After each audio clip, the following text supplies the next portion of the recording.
Assalamualaikum warahmatullahi wabarakatuh. Sahabat Islam familiar yang dirahmati Allah. Sebagaimana telah dijelaskan oleh Rasulullah sallallahu alaihi wasallam bahwa Nabi Isa akan kembali datang ke muka bumi pada saat menjelang hari kiamat di akhir zaman nanti untuk melawan Dajjal dan membunuhnya. Kemunculan Nabi Isa kelak di akhir zaman telah dijelaskan dalam hadis Nabi yang diriwayatkan oleh Imam Bukhari.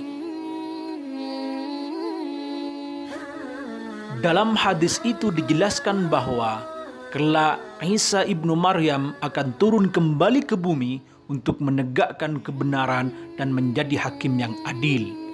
Dia akan mematahkan salib-salib, menghentikan jizyah, membunuh babi-babi yang ada, memberikan harta dalam jumlah yang sangat besar sehingga tidak akan ada seorang manusia pun yang akan mau menerima harta itu.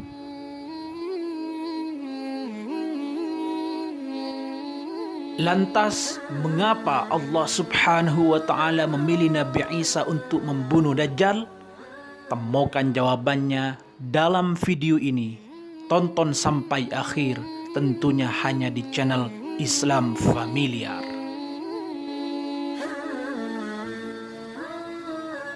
Mengapa bukan Rasulullah Muhammad sallallahu alaihi wasallam yang ditugaskan membunuh Dajjal? Sebab beliau sendiri bersabda, "Jika Dajjal telah keluar dan saya masih hidup, maka saya akan membela atau menjaga kalian. Namun Dajjal keluar sesudahku." Hadis riwayat Ahmad. Dan inilah alasan Allah Subhanahu wa Ta'ala menurunkan Nabi Isa yang ditugaskan untuk membunuh Dajjal.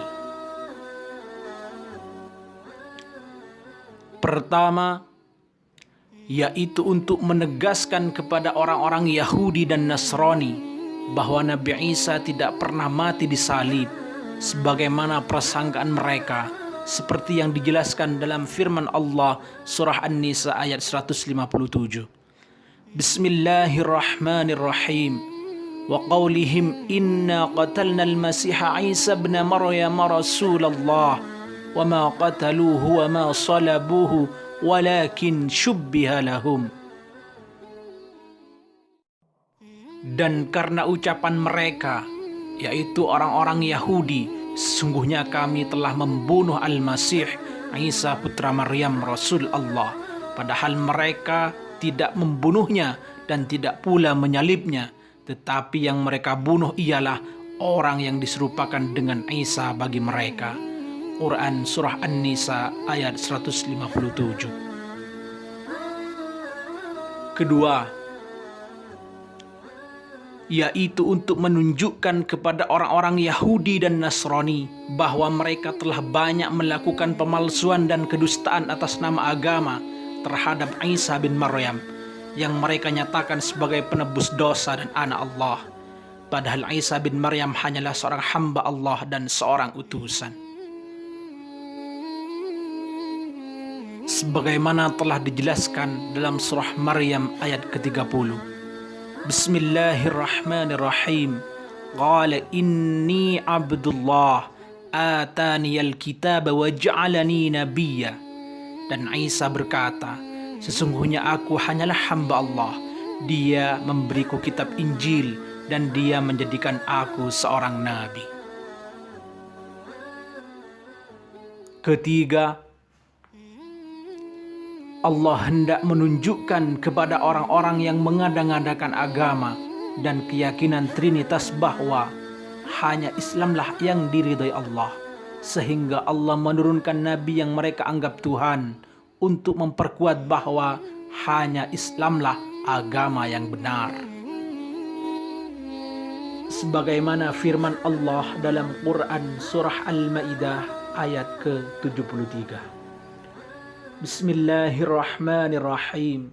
Laqad kafara alladhina qalu inna allaha thalithu thalathah wa ma min ilahin illa ilahu wahid وإن لم ينتهوا عما يقولون ليمسن الذين كفروا minhum adzabun alim.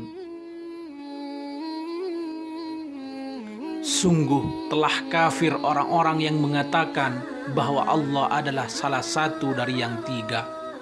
Padahal tidak ada Tuhan yang berhak disembah selain Tuhan yang Esa. Jika mereka tidak berhenti dari apa yang mereka katakan, pasti orang-orang yang kafir di antara mereka akan ditimpa azab yang sangat pedih. Wallahu a'lam bissawab.